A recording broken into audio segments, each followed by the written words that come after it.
Are you ready? Yes, I'm ready. Okay, good. Hello, everyone. Welcome to Academia Unplugged. And wow, thank you so much, you guys, for the response that you gave us on the 2 previous videos. Thank you for tuning in. Thank you for subscribing. Thank you for listening. Thank you for interacting with us and the channel and all the comments. Those were very lovely. One way in which you can support the channel is if you watch the content till the end. Subscribe, share, click the notification bell so that every time any content is uploaded on the platform, you can just get an email or a notification that we have put up something new. So today we have our very first guest onto the platform, and actually she's a very good friend of mine that we met. When did we meet, actually? I think we met when you arrived in Basel. Yeah, it was either the first or the second day that you were in Basel. Yeah. And that might have been in 2021. 2021, yes. Actually, yes. It's been such a long time. Yes, it has. Yeah, thank you so much for agreeing to come. I know setting this up has been such a nightmare, but yeah, we are still starting. Mm-hmm. Yes. So yeah, actually, I did my research. And while I was doing my research, I realized actually you were doing some powerful things out there.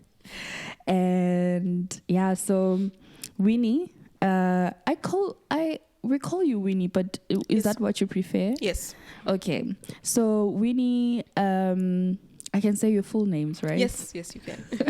Okay, so Winnie Kanyimba she's a PhD candidate at the University of Basel, and she is on an SNSF project titled "Reversing the Gaze Towards Post-Comparative Area Studies." What is that?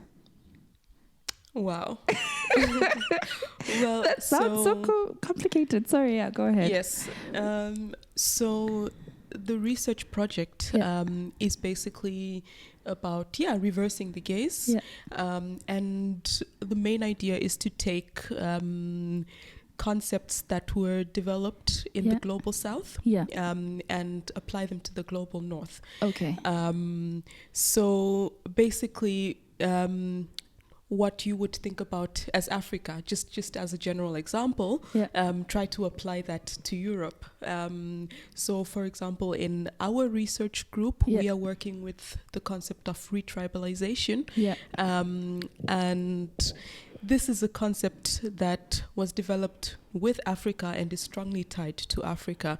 You know, when people think about tribes, you know, they think Africa and of course other global southern contexts, but mainly Africa.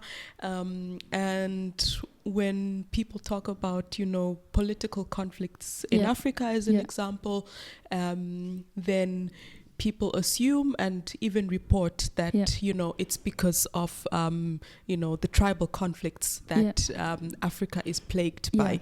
And so by reversing the gaze, we want to say that actually what people imagine or what people understand as tribal conflict in Africa can also be applied in Europe. In Europe, yes. So it's almost like, you know, when you read papers about things that can improve in Africa and they used Europe as an example. So you are reversing that. Yes, exactly. Okay, great. Okay, that's good to know. Okay, so you are at the Center of African Studies with the Department of Social Sciences, like I said, at the University of Basel. Okay, so listen to this.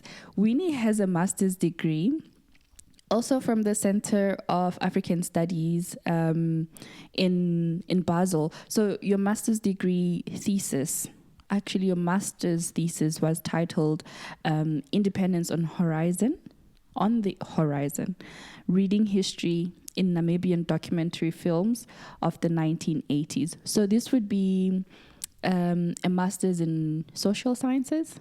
Yes. So it is a master's in social sciences. Yeah. And that's possible because the Center for African Studies is interdisciplinary.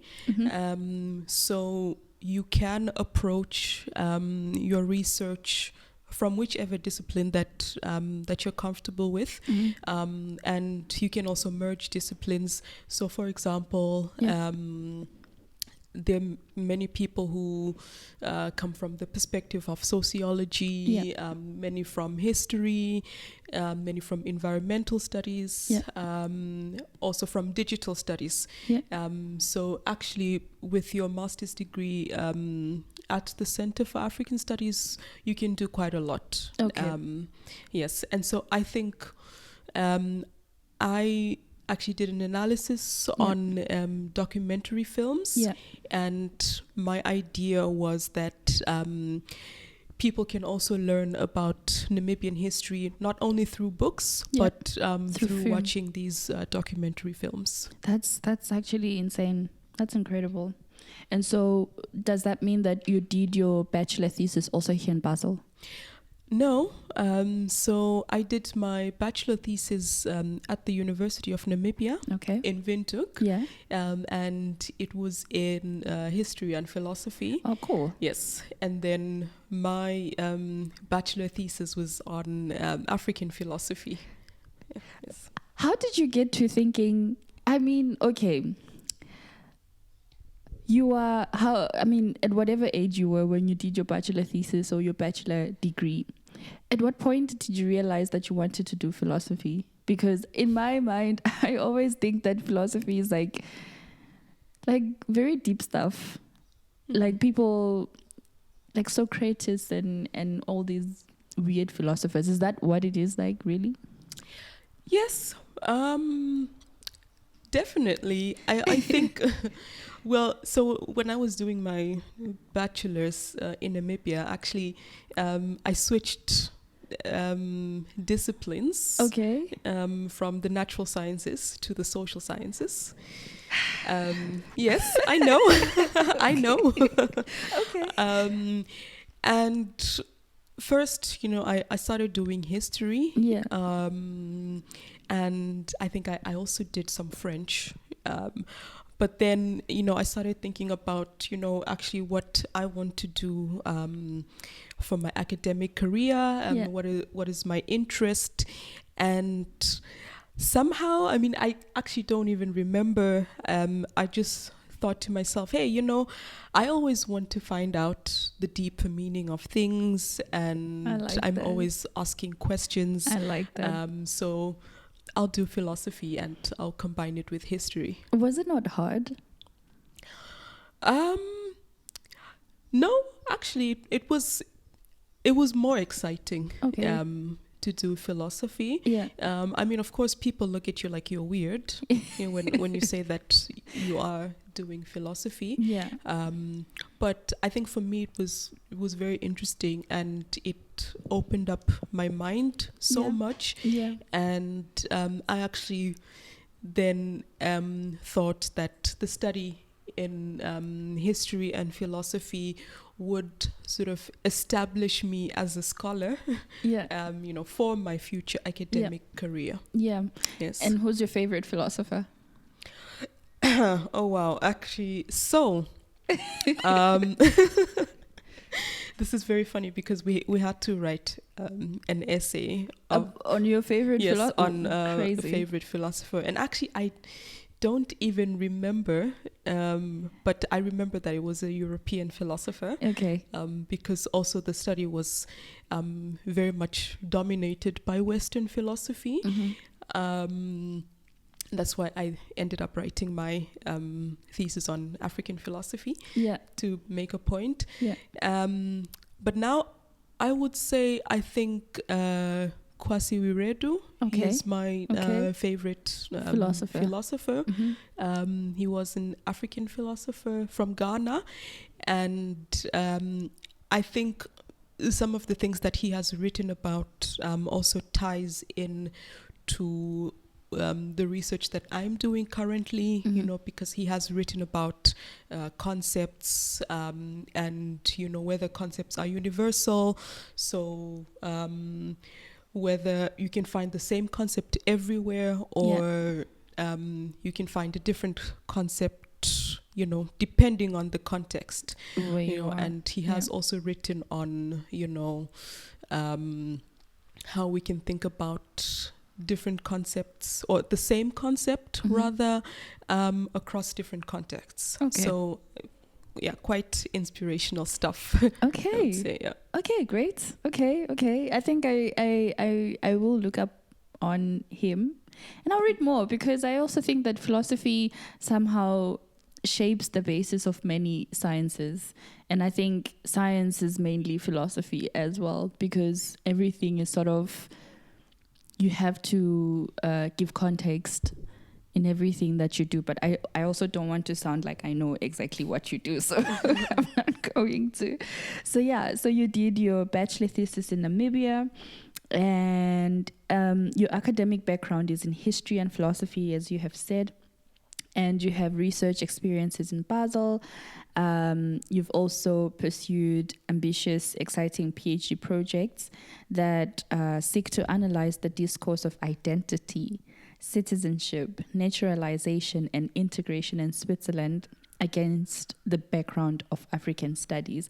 I mean, this is like, when I went through your bio and I stalked you on LinkedIn, I thought, she is so smart. Like, it just never occurs to me how smart people are. And I think you're really doing very well, honestly. And yeah, you're in your final year PhD right now. How is that going? Well, so I would say right now it's actually very confusing. Hi, girl. Yes, and the reason is that, you know, I am writing my PhD thesis finally, so it's starting to take shape. And you know, I'm also setting up, you know, the different chapters and all of that, and you know, looking at interview transcripts, and you know, trying to figure out how everything should be categorized, you know, in the final product. So right now, I still cannot say how the dissertation will look at the end, but I hope it will be interesting. Yes. No, I completely understand. I'm also going through the same thing. I get moments where I'm just like, what am I doing? What is the purpose of this whole thing? And, you know, you like you said, it's confusing. And you get like new ideas every now and then, and you know, you don't know what to do. So I have a couple of questions that I have written down, but I think from our conversation and how the direction of this conversation is taking, I would be interested in knowing why you chose to do a PhD. I can tell you, I didn't know I was going to do a PhD. I mean, I knew earlier on that at some point I would have to finish school. And for me, finishing school means going all the way. So did you get inspired into doing a PhD, or did you just think, I'm going to do a PhD because, you know, also we need, I feel like there's not so much in terms of leaving your master's, or finishing your master's rather, and transitioning into real world. Not that master's is not real world, but having to decide if you want to go into industry or you want to go into academia. For me, also one of the push factors was having to secure some sort of employment. That's why I did a PhD to a certain extent. So for you, what do you think pushed you? What was that? What is the why? Yes. So actually, I have wanted to do a PhD for a very long time. You know, so I remember I was 18 years old when I decided that I was going to do a PhD. That is insane. So this was even before I went into doing a bachelor's. You already knew? Yes, I already knew that I would be doing a PhD. That's incredible. And yeah, I think for me, the reason why I decided to do a PhD was because it's sort of, for me, I thought of myself as, independent woman. I mean, you are educated. Yeah.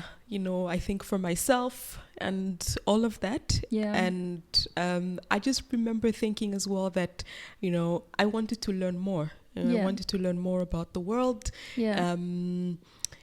And so I thought to myself, yes, I'm going to do a PhD. And this was even without knowing actually what entails doing a PhD. Yeah. So, and then I started doing my bachelor's, and even there I thought, yes, I'm still going to do a PhD. So by then I had said, yes, I have to do very well in my bachelor studies to make sure that I secure a master's. And then also during my master's degree, I had the same thinking that I should do very well, to make sure that I get a PhD position. Basically this has been my life goal. And here I am. I'm happy that you're living in your dreams, because it's not, like I said, for me, it wasn't a straight path. Mm-hmm. And I think for a lot of people as well, you don't really conceptualize it when you are 18 years old that, I'm going to do a PhD. Yes. And I think that having a clear vision of where you are going and where you want to go in terms of your career, that's really impressive. Mm-hmm. That's really nice. And so having been in this PhD for so long, do you find that it's what you envisioned it to be, like in terms of knowing and getting more knowledge, like how you wanted before? Mm-hmm. Mm-hmm.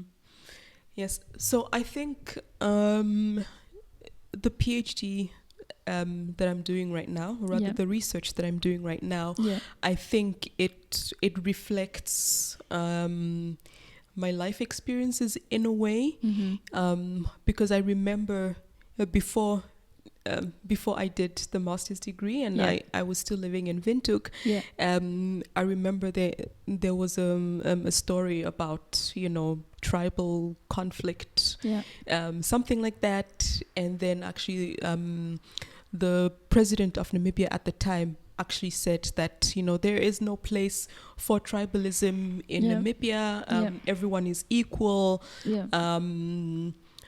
So regardless of what race you are and what tribe you are and so on, everyone is equal in the country. And it's a nice thing, right? It sounds nice, but I remember thinking that, of course everyone is equal, but there's still certain issues that need to be addressed, in terms of, tribalism, or what we understand as tribalism. So that was one thought that I had. And then being in Switzerland doing my master's, one of the things that really interested me was, being able to do research in Switzerland, about Switzerland, because I had sort of done a lot of work also to integrate myself into the country.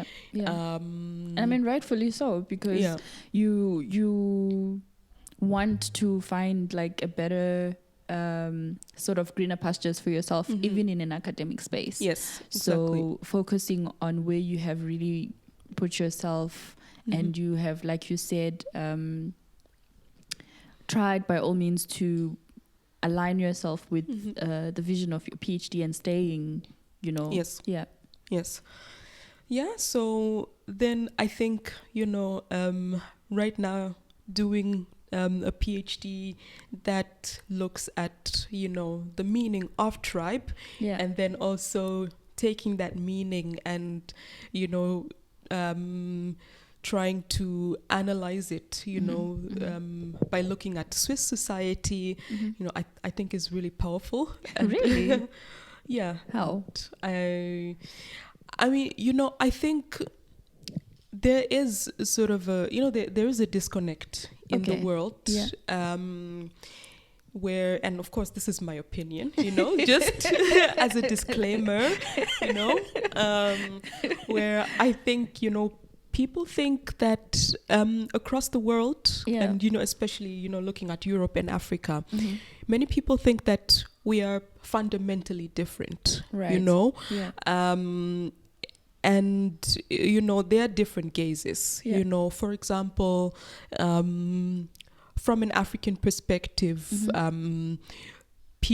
many people think that, in Europe, back then, people thought that, in Europe, it's always peaceful, there are no conflicts, and, human rights and all of that stuff, and I've seen what's happening in France. Yeah, exactly, and then from a European perspective, people think, in Africa, there's always conflict and, the different tribes, and nobody gets along, and people are always fighting and war and all of that stuff, But then I think in the first month that I was in Switzerland, I was surprised to learn that actually Italian people have faced discrimination in Switzerland and continue to face discrimination in Switzerland, based on their Italianness. Where they come from. It's insane. They're too Italian, they're too loud, and they don't speak German well enough, and so on and so forth. Of course, there are many Italians who can speak German, just to make sure that I'm not generalizing, but these are like basic sort of ideas that some people have about Italians in Switzerland, and also about people from France, that actually if there's theft in Switzerland, then probably it's the French. Yes, it's the French, and even within Switzerland, if you come from Basel, someone from Zurich will say, well, you live in a village. I promise you, I'm sorry to cut you off. I was trying to buy something off of Facebook Market the other day, and the person was in I don't know, in another canton. Yes. And I told them, hey, I cannot come there because it's far. And can you put it on the post? And she first hesitated. And then in the morning, she said, oh, no, you're trying to scam me only because you are from Basel. I didn't know that was actually a thing. Yeah, definitely. It is a thing. And actually, so an interesting thing when there's a football match in Basel, so between Basel versus Zurich, the police always have to be ready at the football stadium because it can lead to fights. Oh my word. In Basel compared to Zurich. Yes, so there is a rivalry between Basel and Zurich. And so looking at an example like that, if this was happening in Africa, it would be described as a tribal conflict. So it would be justified. Like people would say, tribes. Africans. That's how they are. Crazy. But here it doesn't get to that extent. It's still like, it's fine, and it's acceptable, whatever, it's justified. So these are just some of the ways that we can actually show that there are more similarities than people would like to think, and that we just have to open up our minds to this. Yeah, I agree. And I mean, it really sounds interesting the perspective that you take in your PhD in terms of tribalism or tribalization. Yes. Which is which? Tribalization. Well, I mean, the concept itself is quite ambiguous. I mean, you were speaking like a true philosopher. I'm thinking you're just going to say, no, it's tribalization, not tribalism. But, I think also it's so funny because I also, as a friend, I have never seen you like in... we've never had those conversations before where we speak about your work. And the more you talk about your work, the more I'm like, oh my word, she's actually a philosopher. Yes. So, insane. I mean, with some, actually, like with the research on this concept, some authors call it tribalism. Okay. And some call it tribalisation or retribalisation. Right. But basically, they're talking about the same thing. Yeah. Regarding so-called tribal conflict. Yeah. But in my view, I think it's also the way the research was done is also a very simplified way of studying Africa because I think we all know that Africa is very diverse and African communities are very complex and actually even this is very bold, tribes do not exist the way that people think they exist. Wait, what are you saying? Tribes do not exist the way in which we think we... Yes, because the way that the concept is developed, in the research, they argue that, rather they fix you to a certain place, Right. So for example, let's say you are Tswana, they'll say, oh, you're from this specific area region. And you have this specific culture, this Tswana-ness basically, but what they don't know or what they don't account for is the fact that actually there was so much migration in Africa, that people who are Tswana today, back then, doesn't mean that, they were Tswana as the researchers fixed them, So, for example, there are people who migrated from the Free State in South Africa and settled in Botswana, and some even went further north, and created new communities in different regions, so you can see that African people come from complex histories, so you cannot really trace that this tribe specifically comes from this region, because there was so much migration and so much mixing. Wow, that's something that is new for me, because I always thought if you're from a certain tribe, then you really do belong there geographically and in every other aspect. And I mean, I think to me, you sound very... you are very knowledgeable about your subject, and you sound very sure of what you're doing, and right now as you're writing your thesis, do you ever feel stuck?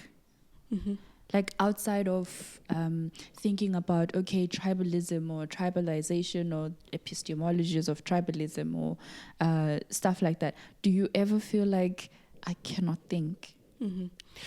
Oh yes, definitely. I think also with the topic that I am working on, I was told recently that it carries a lot of conceptual risk. Insane. Yes, because of course there are many people who will not understand why why someone would take the concept of tribe and use it, on a country like Switzerland, a country that is known for its progress, for example. So, of course, I find myself having to go back to the drawing board and actually, analyzing the concept and, trying to make sure that it makes sense to me, because at the end of the day, I think it should make sense to me, and I should be able to defend, what I am saying, So if I believe what I'm saying, or if I am, what's the word? If I'm convinced by what I'm saying, then then I think it works. But I think also when I'm stuck, what I have done in the past is I have, sent it to, other scholars. Yeah, I mean, to get a fresh set of eyes to look at your work. Yes, so I have sent it to other scholars. So, for example, people who are also doing history and who also know a little bit about about the topic. And they read what I had written. And they made very valuable comments. And also did encourage me to continue with, applying the concept to Switzerland. And also I think sometimes, you feel stuck and you don't know, should I continue working? And my answer is yes, continue working. I cannot tell you how many times I've had that feeling of stuckness, having to think about, okay, I've come up with my problem statement, I've come up with the gap, the scientific gap, but how do I then connect the gap to what's on the ground, or how do I write my methods? Or so do you sometimes feel like you have imposter syndrome? Like you feel like, definitely I don't deserve to do this, or I don't deserve to be here? Oh yes, definitely, because when you are in academia, you one of the requirements is to attend conferences, and to to present your research and stuff like that, and to network. And then, sometimes you sit in a, you sit on a panel and you listen to someone present their work, and they use all these complex concepts and complex language, and you think, oh my goodness, I don't even know what that means. Am I supposed to know what that means? And there is the sociology of education, the sociology of this, and the method of this, and it's so overwhelming that sometimes you think, okay, I have to know all of these. So you hear many of these things and you think, oh no, I don't even understand what that means. Exactly. I think, listening to to things like that, there were times when I felt like, oh no, I don't think I belong here, because I think when I talk, or when I present my work, I think I try to do it in a sort of in a straightforward manner, without using like complex academic jargon. Like complex concepts, to confuse people, because I want people to understand what I'm doing, so then I think, okay, maybe the way I'm doing academia is too simple, so there have definitely been times where I did. You felt like that, and how do you overcome that? Do you have coping mechanisms in terms of feeling stuck and having feelings of imposter syndrome? How do you get yourself out of that? Well, so I think with imposter syndrome, one of the things I have done is I've gone back and, read the work that I have written, and then realized that, oh, I wrote that. Yeah. Okay, then you feel like, I mean, if I was able to do this, surely I can do more, and then it sort of brings you back to yourself, and just realizing that, actually, this is my journey, and this is also the advice, that I've given to friends who've asked me, like, I feel like I'm not good enough, and so I cannot move forward.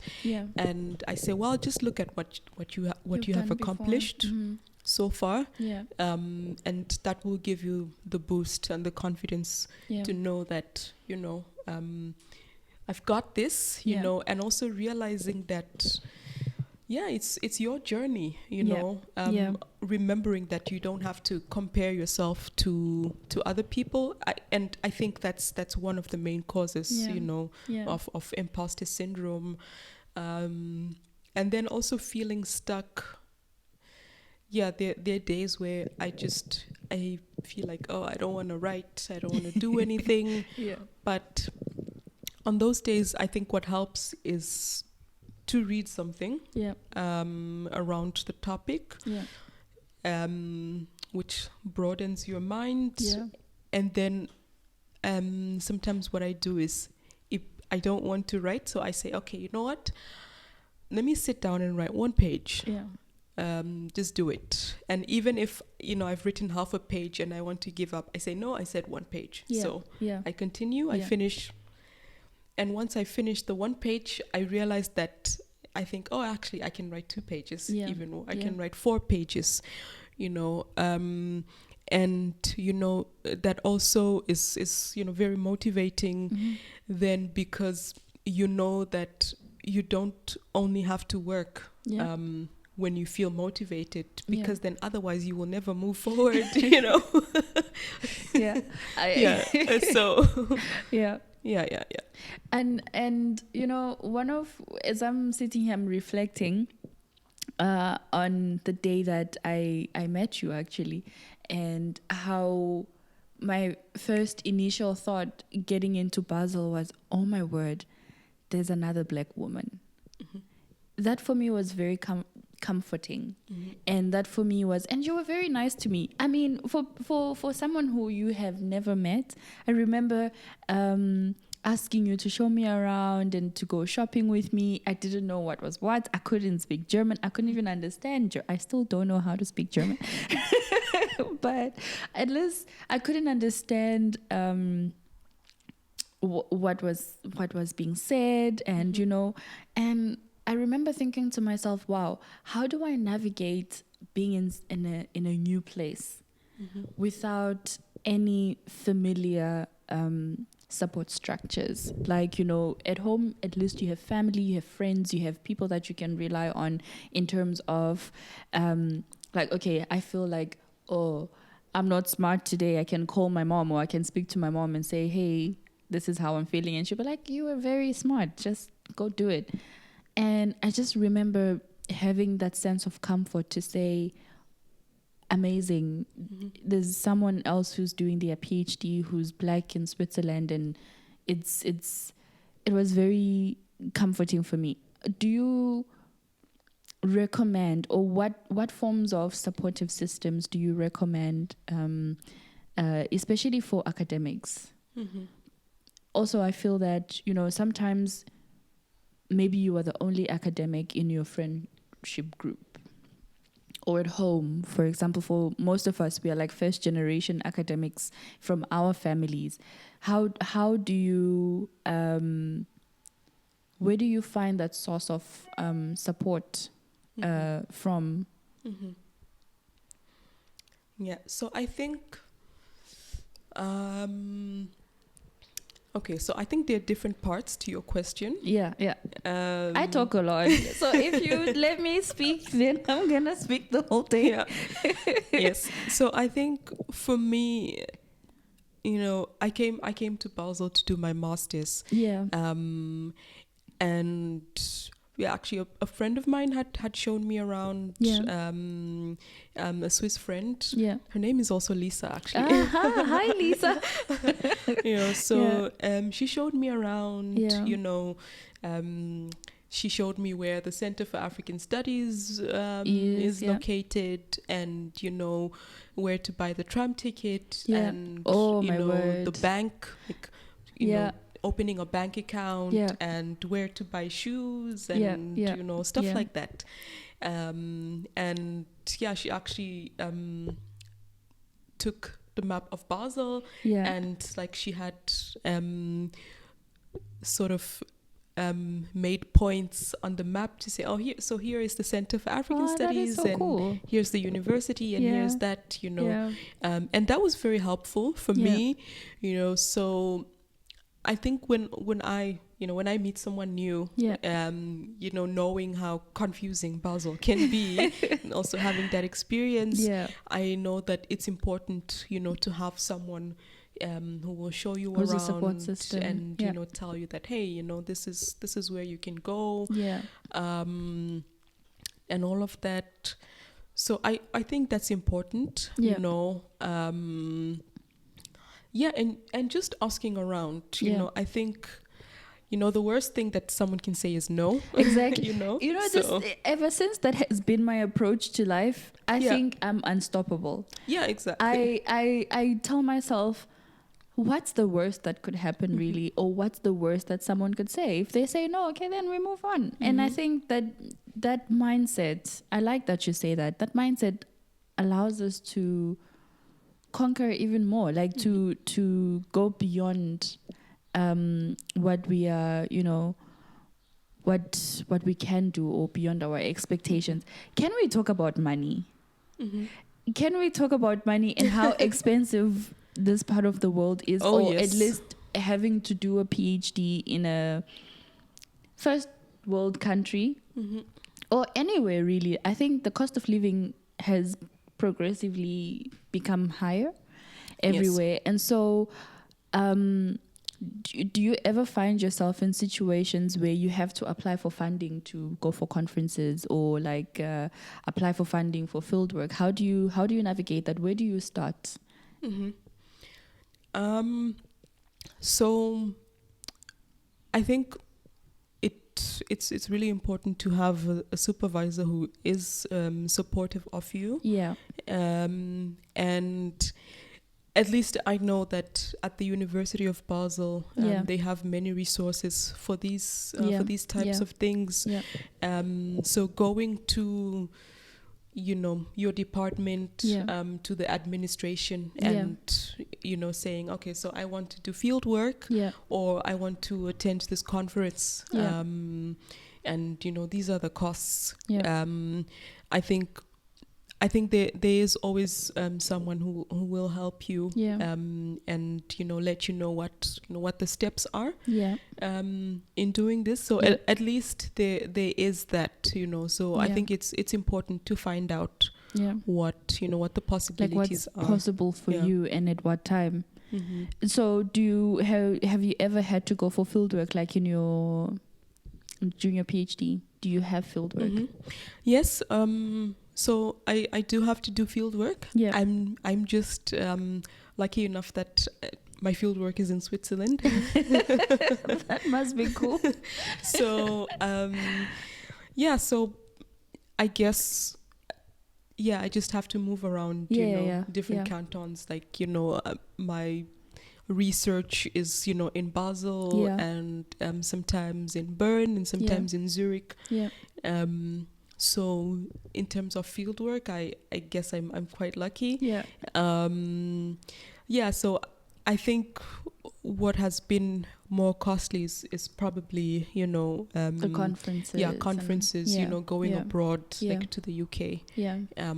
And that's where the budget is bigger. So And I know that you are not on a scholarship, but rather you are on an SNSF project. Like it says, how do you apply to be on an SNSF project, just like you would apply to be on a scholarship? For example, I'm on a scholarship, so I had to hand in a proposal and go to a department with my own project. So did you have to join a project that was already running, or you came with your own project?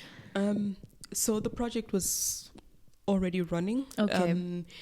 Basically, the professors, they had applied for a project and said, okay, so we want this many PhD candidates and this many postdocs.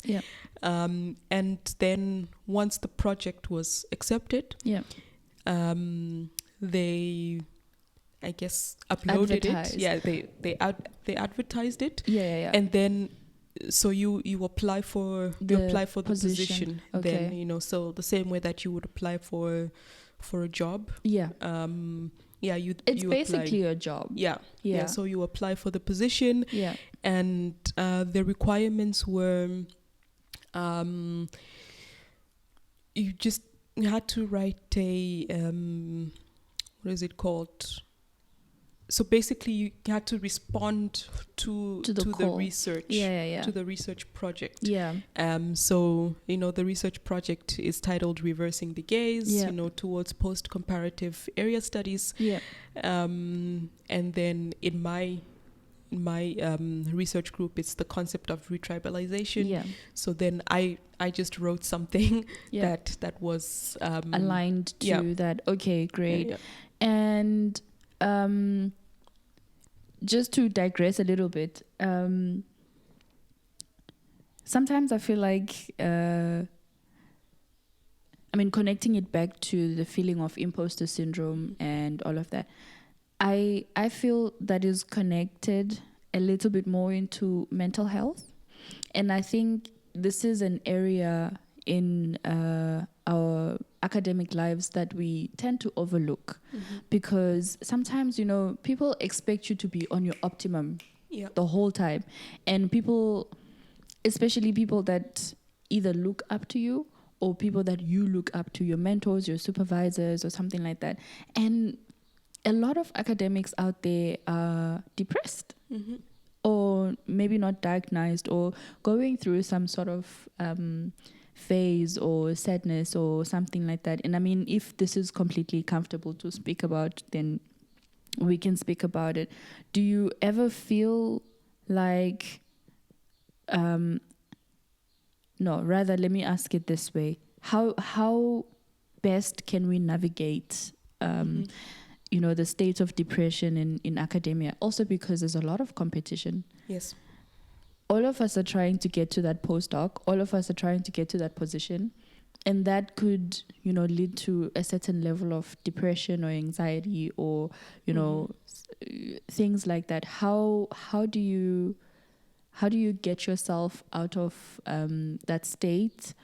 Or how can we navigate, rather, let me just generalize it. How can we navigate mental health in academia? Yeah. Yes. So I think, I think this is a very important question, because, I know that in academia, actually, that one of the things that you have to deal with is rejection. A lot of rejection. You know, you have to deal with rejection. Because before I got this PhD position, I had applied for a different position, something else, which I didn't get. And also, even before that, I approached a few professors to support your application, my application, and they said no. So you have to deal with with rejection. And it's quite tough. It is quite tough. It's really it's a really tough thing to to have to deal with. And I think what was for me, what was really important was, after, all of that rejection and then finally getting this position, I thought, oh, wow, I'm so happy to get this position. But then I still felt like, okay, why did they choose me? Is this really happening? Is this really happening? And then I had, in my first meeting with my supervisor, I spoke to him, and, I told him that I was really happy, to be part of the project. And I said, thank you for, picking me, and then he said, then he told me that, well, you had a good application. Oh, that's really nice. And he said, because I think he realized, how I was feeling. And he said to me something which I will never forget. He said that you don't have to prove anything to anyone. Amazing. And I thought, that was so important, it was so important to hear that from him, because I think sometimes, some supervisors or some professors can, they'll tell you that, oh, you have to show them that you're the best, and, you have to do this, and you have to be excellent, and all of that, and I have gone through that as well, so finally, having a supervisor who, just encourages you to basically, be yourself, I think that's important. And I think it's also important to realize that you're not alone. When you're dealing with depression or feeling like you're not, you don't belong in an academic space, many people out there actually, they look like they have their whole academic lives put together. Fake it till you make it. But actually, many people struggle. And I think people should be having more open conversations about this in academia. Because I think it's quite central. It's important. And I think the more, like you said earlier, we need to network. The more we network, the more we socialize, the more we speak to other academics, you tend to realize that, oh my word, I'm not on my own. Yes, I'm not definitely the only one who's going through, something like this, or the only one who's rejected. I was rejected once for a manuscript that I needed to, submit for publication. Yes. And till date, I have so much anxiety when I have to submit a new manuscript to another journal, for example, because I keep thinking, oh my word, what if they reject me? Have you gone through something like that? How do you overcome this clicking publish or like submit or something? And for some reason, when that paper finally comes out, I cannot bring myself to reading it. Or I'm thinking I'm going to see a mistake that I made earlier, and I don't want to, I don't want to do that. I don't want to put myself through the whole process again of thinking, wow, what did I write? Yes. I mean, I think for me, it's important to take a break when you're writing something, because I know that you'll write and you want it to be perfect, and you'll read it over and over again. At least that's what I do. I'll read it over and over again to make sure that it's perfect, and all of that. And I think for me, it's like, I mean, if it's rejected, I think it's important to sort of be able to get back up from that position. And I think for me, what I struggled with is, when you write something, you submit it, and then people comment on it. And sometimes the comments are bizarre. Yes. Reviewer number 2. Yeah, and can be harsh, and then you think, oh no, my paper is not perfect, Yeah. you know. Yeah. But I think it's important to remember that, you know, it's a work in progress. And I think for me, some of the comments, I think, you know, the more I move along, I think it's also important to reject some of the comments and to and say, just say, hey, you know what? I know what I'm doing. Just trust that someone else is thinking the same thing. Exactly, you know, because people will always have their own idea of what you are doing. Yeah. You know, but at the end of the day, you know, it has to make sense to you. Yeah. And, you know, comments, of course, are important, you know, when they push you towards, you know, your goal. Yeah. But at the end of the day, I think you can choose. Yeah. You know. You can choose what you want to keep and what you want to, you know, say, okay, fine, this makes sense for me. Yes. And this makes sense for the line of thinking of this paper, but maybe not so much for, you know, someone else who's a reviewer. That's true. I mean, looking at our time, I think you have to come back. I kept on looking at my phone because I was like, okay, I need to ask this question now. Yes. We need to know more about this. But we've spoken almost about every experience that I can think about in academia, but there's still so much more to get into, and you know, learning how to do things yourself, loneliness, how you deal with that, how do we get more money? Like, you know, I really would love to know how people get more money in academia. But yeah, I guess we are in the wrong field for that. Yes, definitely. But yeah, as a final question, what are your pointers towards choosing a supervisor? So if you have to choose a supervisor, say you're putting in an application, I'm in Windhoek, I'm in Namibia, I'm at the University of Namibia doing my master's in philosophy and history, and I'm looking for a professor in Basel who would support my scholarship application, or like I want to join a group. How can I pick the perfect, nothing is perfect, right? But how can I pick that one professor who will align to, you know, the goals that I want to achieve? Yes. So I think the way that I did it was I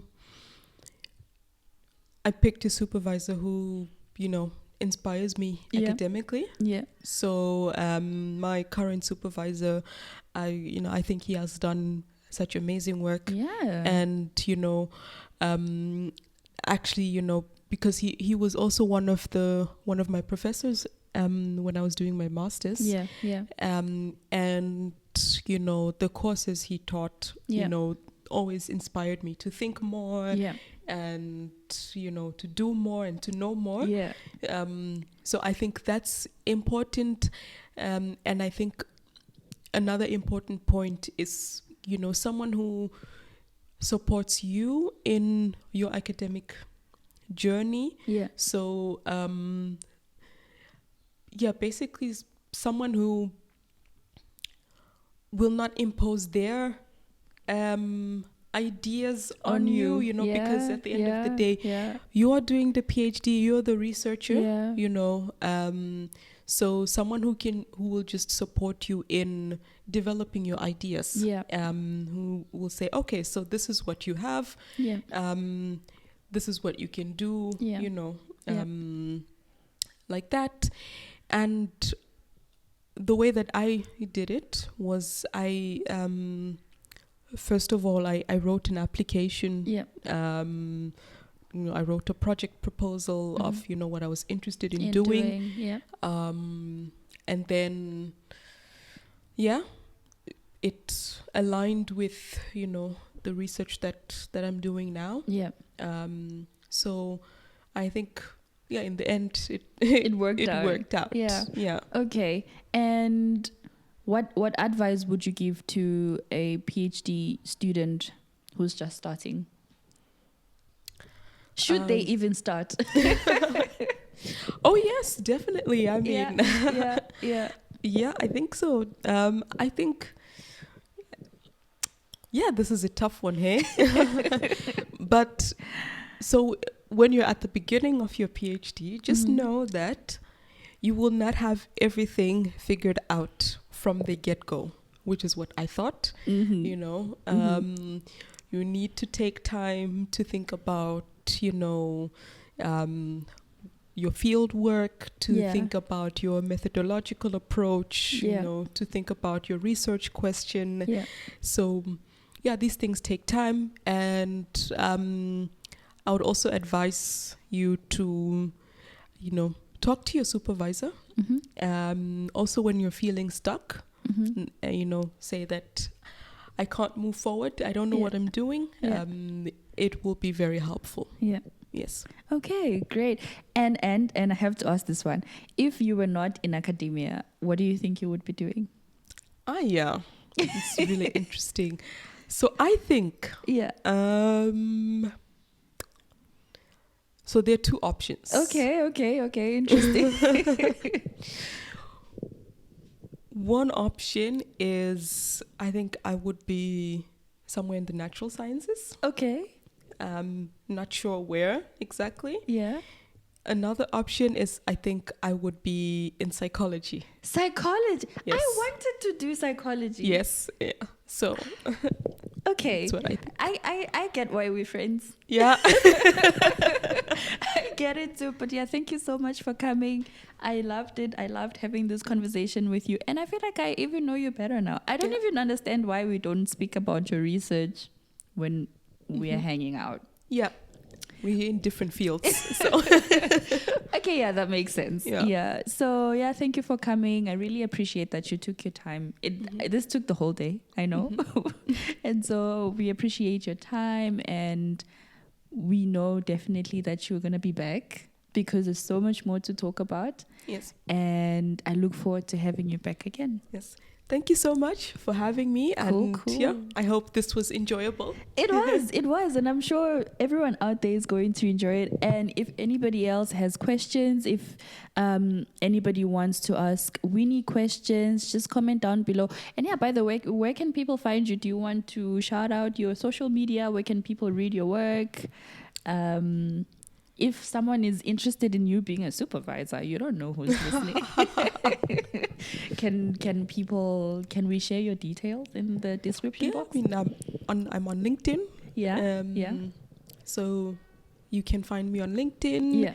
And well, I'm not very active on YouTube actually. Yeah. And yeah, other social media I try not to be too active on that, but I think LinkedIn is a good platform. Yeah, okay, so we will link Winnie's LinkedIn details in the description box if you want to get to her, speak to her about her research. If you feel like, wow, her research is breaking new ground, just get in touch with her. I'm sure she will be happy to speak with you.